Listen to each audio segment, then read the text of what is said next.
Where is God? One might wonder, why does God allow all these bad things to happen in the world?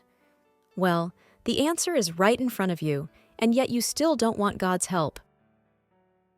Christ herself tells you all, "I am here to help you, but you must believe that I am the Christ who was sent, and that I am God the Father's wife, and must do everything I tell you. You must die to the earthly mind, stripping yourselves of the old self, so that you can defeat the enemy of man that dwells in you, and thus be pleasing to God the Father and have his favor and protection."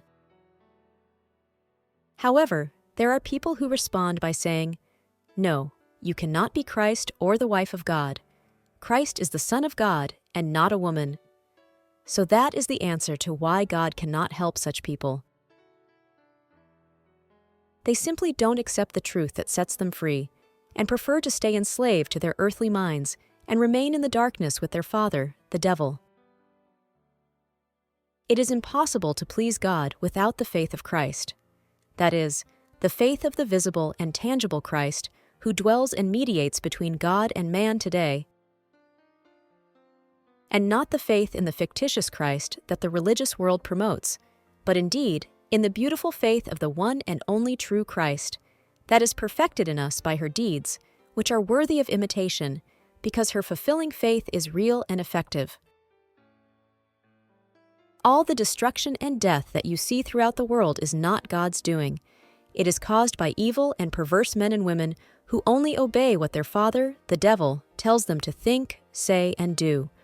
They don't bother to listen to the voice of solid reasoning that tells them to do what is right.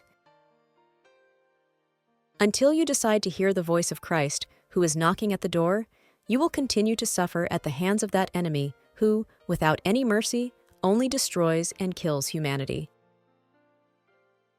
God the Father and Christ are here. You only have to put their name, Melchizedek Lisbet, to the test, so that you can verify for yourselves the great power that exists in the name of God, the Father and Christ.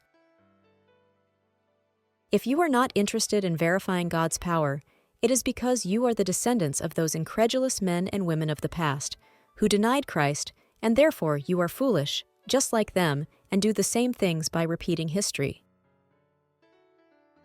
Therefore, don't waste your time asking God, because He is only with His true people, and only answers those who believe in His Christ, who is a woman and His faithful wife. Therefore, if you honestly want to know God the Father, there is only one path to reach Him, and she is Christ Lisbet. Amen.